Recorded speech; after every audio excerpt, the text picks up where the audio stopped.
and good morning. Welcome back to the 5 Cent Cigar Newscast. I'm Leila Cox. Thank you so much for joining us. Coming up this week, we'll be taking a look at the results of a recent URI study about Rhode Island's media literacy education, how student athletes balance their athletic and academic workload, an inside look at the Marine Science Society student organization on campus, a Thanksgiving edition of Campus Chatter, and as always, make sure to stick around for your Rhody Sports Corner. The University of Rhode Island's Social Science Institute for Research, Education, and Policy collaborated with Media Literacy Now Rhode Island to conduct a study on statewide media literacy integration in schools. The study found that Rhode Island students lacked access to proper media literacy education. We talked with experts about the importance of what it means to be media literate, and Imani Fleming has the story. A recent study in media literacy education found shocking results in many Rhode Island schools. Renee Hobbs, co-researcher of the statewide report, tells us more. Media literacy is an expanded conceptualization of literacy. When we think of literacy, we think of reading, writing, speaking, and listening, but we live in a digital age. We express and share meaning through a variety of symbols. So media literacy includes the ability to access, analyze, create, reflect, and take action using the power of information and communication to make a difference in the world. For 30 years, I've been an activist for media literacy education. I helped to co-found the National Organization for Media Literacy Education. I founded the Journal of Media Literacy Education, which is housed here at the University of Rhode Island. So this is really a part of my advocacy work. Hobbs says one of the main goals of the study was to inform various communities on the different components of media literacy. So we wanted to basically help educate parents, community leaders, elected public officials, school leaders. We wanted to educate them about the core instructional practices of media literacy. According to Hobbs, accessible media literacy education truly starts with one thing: teachers. In analyzing the data, we see that teacher know-how is the most significant predictor of getting exposure to these media literacy competencies. Teachers who know how to offer a lesson on stereotypes, for instance. Teachers who know how to compare and contrast two different news articles. We think the most significant way to reduce these disparities is to increase the quality and the quantity of teacher education throughout the state. Mary Moen, assistant professor in the Graduate School of Library and Information Studies, says media literacy is more than just understanding information by itself. It's almost like understanding algorithms is like the architecture of the internet, or like how it's the process. You're right, we're going beyond messages. It's how those messages are spread is actually what the business of media is, how these messages are spread. Both professors argue that being media literate will not only benefit your academic life, but will also help in the long term while navigating society today. Media literacy is like breathing, and many teachers at the University of Rhode Island are incorporating media literacy, whether they call it that or not. Understanding media literacy, like what's the purpose of this? Who's the author? All those questions that we ask when we're analyzing a media message. If everybody did that, it might open up our understanding of the different sides and hopefully lead to conversations rather than polarization. This survey does make you more aware of what media literacy is, and so it's possible that these grades will improve over time simply because of increased public awareness of what media literacy is all about. Imani Fleming reporting, 5 Cent Cigar News. Do you ever wonder how student athletes balance their hectic schedules? Our very own Sophia Szabo sat down with student athletes Bolu Taiwo and Kat Gillies to discuss how they navigate sports, academics, and extracurricular activities. With the level of talent we see from them on the field, it's easy to forget that student athletes are students too, and balancing their academic schedule with their athletic training is no easy task. URI Athletics consists of 16 competitive varsity teams and about 550 varsity athletes. Those athletes are expected to participate in various commitments for their sports while taking on a full-time class load. The majority of D1 athletes have at least 20 hours of practice a week for their sport. These students have to navigate. They could easily have like 5 hours of work to do for their sport, and then another 3 hours of class a day, plus 5+ more hours of homework to do. Kat Gillies, a senior member of the rowing team, has been doing 2 practices a day for her sport since she joined her freshman year. One 3-hour practice at 5:30 a.m. and then another afternoon workout every single weekday. At times, this busy schedule combined with her passion for rowing has resulted in her putting academics on the back burner. I actually changed my major my freshman year because of it. I started out as a kinesiology major, and I literally remember failing all of my lab classes because they would interfere with a practice thing, and I would always choose practice. So I ended up changing my major to communications, and it actually worked out. It was fine. But yeah, I definitely found myself, especially my freshman year, putting rowing first.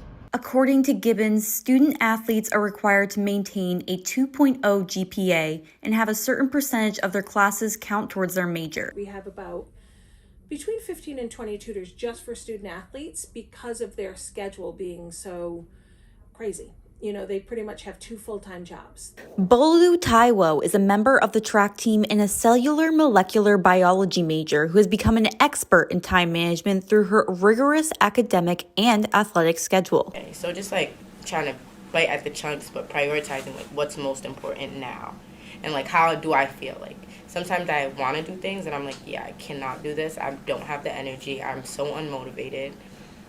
So what can I do now that I'm at this level? My level of energy is middle, or I'm feeling low energy. What can I achieve at this low energy point? According to Taiwo, her intense requirements for her major and her sport have taught her the skills she needs to succeed in both, as well as participate in many different campus organizations, most notably being the president of the Student Senate. However, she always puts her academics first. I'm ready to miss practice. I'm ready to do anything so that what I want to actually do, I can do it and make sure I'm securing those steps to get to where I want to be. Student athletes in need of academic guidance can meet with a number of different athletic advisors and learning specialists at the university. Sophia Szabo for 5 Cent Cigar News. The URI Marine Science Society is a fellowship of students and scientists interested in marine life, the ocean, and conservation. On Tuesday, November 16th, the group hosted a campus-wide cleanup. Here's Alexa Potamianos with more. The Marine Science Society is a club on campus that brings science majors and other members of the URI community together. I had the opportunity to speak with the club's president and social media manager, who gave more insight on the club. So basically, the club is a meeting place for a lot of environmental science, earth science, and especially marine biology majors. We do a lot of outreach and a lot of different programs to kind of bring this major together because everyone is kind of going through the same things, and this is a nice club where you can do all common interests. Social media manager Ellie Madigan shares more on the activities the club participates in. So tonight we're hosting a beach cleanup turned campus cleanup, and we do documentary screenings. We talk about classes every year, what classes we liked, what classes we think you should take. E-board has a wide variety of majors as well. Chloe and I are both marine bio, but we also have some environmental science majors. We also talk about research and how to get involved, stuff like that. The club hosted a campus cleanup this past Tuesday to minimize trash around URI. Here is more about what goes into planning an event like this. A lot of back and forth communication in the e-board, a lot of trying to figure out, the e-board meets up to talk about it, plan. We have to plan for money and all that stuff. So a lot of back and forth. Lots of Instagram posts and emails and story shares and everything. Both Chloe and Ellie give their take on why campus cleanups and cleanups in the Narragansett community are important. I think these are important just because it does bring back the values that we have going into this field, especially for life science majors. It's kind of the thing that we are working towards. We're going to put our majors towards these things, so it's important for that. I don't know if you have anything else. It helps keep the community clean, reminds people of the importance of the beaches, and it just is nice to feel like you did something at the end of the day, to go and see the merits of your work. The club outreaches to the Narragansett community and the nonprofit Save the Bay. Save the Bay is a nonprofit organization based in Providence that's dedicated to saving Narragansett Bay. So they have an exploration and outreach center in Newport, Rhode Island, right on Easton's Beach. So you can volunteer for them. It ranges from a coastal cleanup or a beach cleanup to being an intern like 2 to 3 days a week, or you can work at the aquarium as a volunteer. So it's basically just telling people about the organisms and working some touch tanks. The club meets every other Tuesday at 5 p.m. Be sure to stop by to learn more and participate in events such as the campus cleanup. Alexa Potamianos for the Rhody Cigar. Now over to Aniekan Okon with the Rhody Sports Corner. Thanks, Leila. Hello and welcome back to another edition of your Rhody Sports Corner. At this point in the season, every game has become a must-win for the Rhody football team. Hoping to keep their FCS playoff hopes alive, the team faced off against a struggling New Hampshire team in their final home game of the season. Before the game, the team's 15 seniors were honored in front of the Meade Stadium crowd. Although it was senior day, it was the underclassmen Kasim Hill and Jalen Smith that stole the show. Here, Hill drops back and swings it to Smith, who does the rest, taking it 81 yards to the house for the touchdown. Rhode Island up 7-0 less than a minute into the game. UNH tacked on a field goal later in the quarter, but Rhody responded just before the half with this 6-yard touchdown pass from Hill to Matt Pyers. Early in the third, Hill found Smith again on the swing pass to give Rhody a 21-3 lead. Smith would finish the day with over 200 all-purpose yards. In the fourth quarter, Hill added the exclamation point, finishing a 4-touchdown performance by connecting with Ivory Frimpong for the score. The Rams win this one by a score of 28-3, keeping their FCS playoff hopes alive. After the game, Coach Jim Fleming talked about the impact Hill and Smith have had on this team over the past 2 weeks. The difference in quarterback play has been, very, very impactful. I think that our passing game has become more rhythmic and more timing. Additionally, it's just, it's the guys that fought out of little funks, and then, we got some injuries, and you have people stepping up, and I think that's critically important. I mean, Jalen Smith to step up and done what he's done for the last 2 weeks is a testimony to the depth of our football program and a testimony to him for being there when we needed him. Smith didn't expect an opportunity so early in his career, but he's taking advantage of it. He credits the older guys for helping him out. I really never expected to, but I knew next man up, if anybody gets injured, play a part. They definitely been a good role model for me, especially Justice Entry. When I do something wrong, he addresses it, you know what I'm saying? And he's really just been a great mentor since I got here. Appreciate him and Kevin Brown. After defeating Davidson 2 weekends ago, the Rhody men's soccer team moved on to the semifinals of the Atlantic 10 tournament to face Duquesne. Historically, the Rams have had the Dukes number in the postseason tournament, winning their only 2 meetings. But this time around, the Dukes would rule the day. Duquesne opened the scoring just 10 minutes into the game thanks to Nate Dragicic, who dribbles past 2 defenders and fires a shot past Stephen Schmidt to give Duquesne a 1-0 lead. In the second half, this time on the set piece, a Duquesne cross curls into the box and finds Ryan Landry, who heads it to Zach Mocha to extend the Dukes' lead. The Rams did prevent a shutout in the 63rd minute with this goal from junior Rafa Villanueva, but it wasn't enough. Their season ends by a score of 2-1. Senior libero Ella Rotzlaw will forever have her name etched in Rhody volleyball history. A few weeks ago, she became the program's all-time leader in digs. Our own Zach Austin caught up with her to reflect on her career and what the accomplishment meant to her. After 4 hard-fought seasons in Keene Blue, Ella Rotzlaw had finally accomplished her dream, breaking the all-time digs record for URI volleyball. With over 1,400 career digs, she passed Rhody legend Jessica Salomons for the most in program history. It definitely meant so much to me. I remember coming in here at my recruiting visit before I even committed to the school, and we have a hallway and they had like the dig record and all the records, and I saw the number and I was like, I'm coming in, I'm going to beat this record. Growing up, volleyball was always a huge part of her life.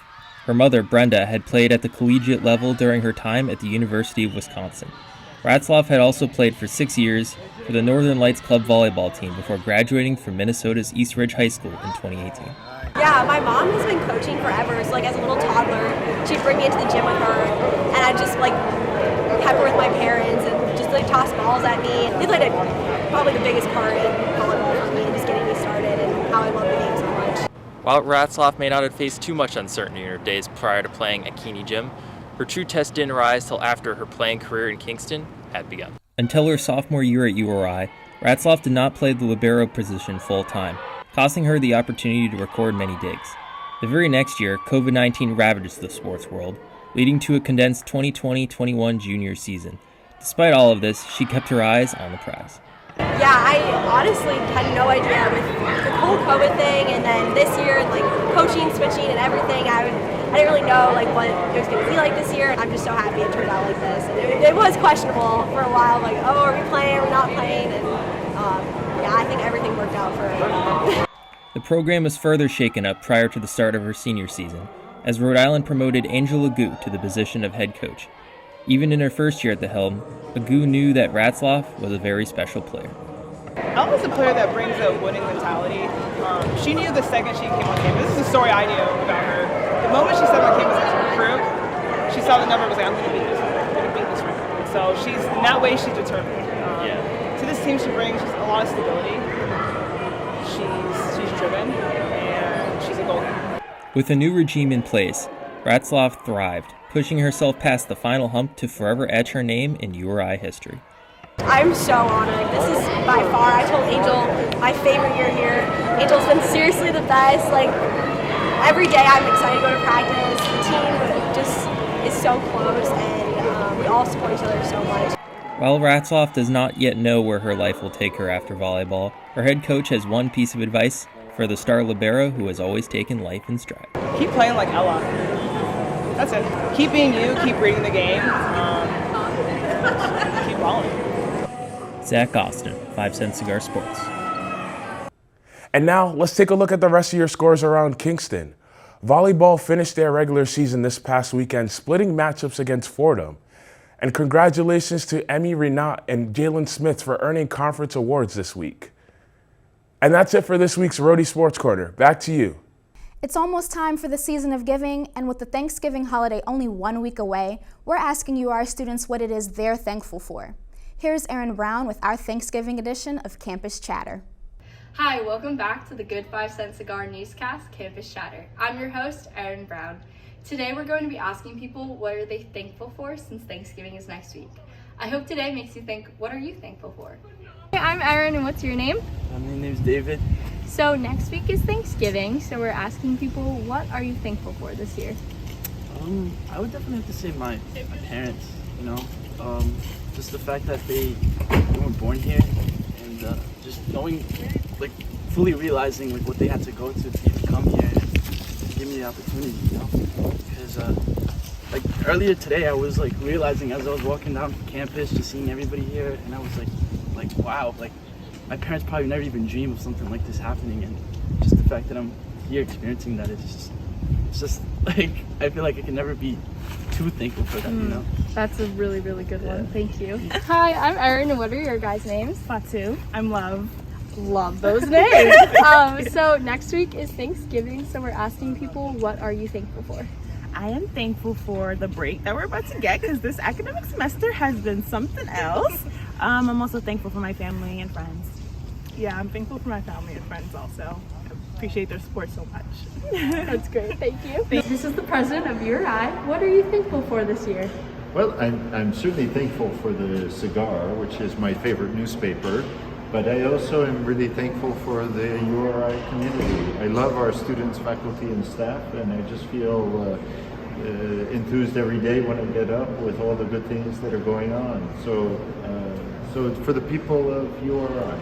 Awesome. Thank you so much. Happy Thanksgiving. Happy Thanksgiving. That's all we have for you this week at the 5 Cent Cigar Newscast. As always, make sure to check us out at rhodycigar.com and follow us on Twitter at rhodycigar. Reporting from Kingston, I'm Leila Cox. Stay safe, Rhody.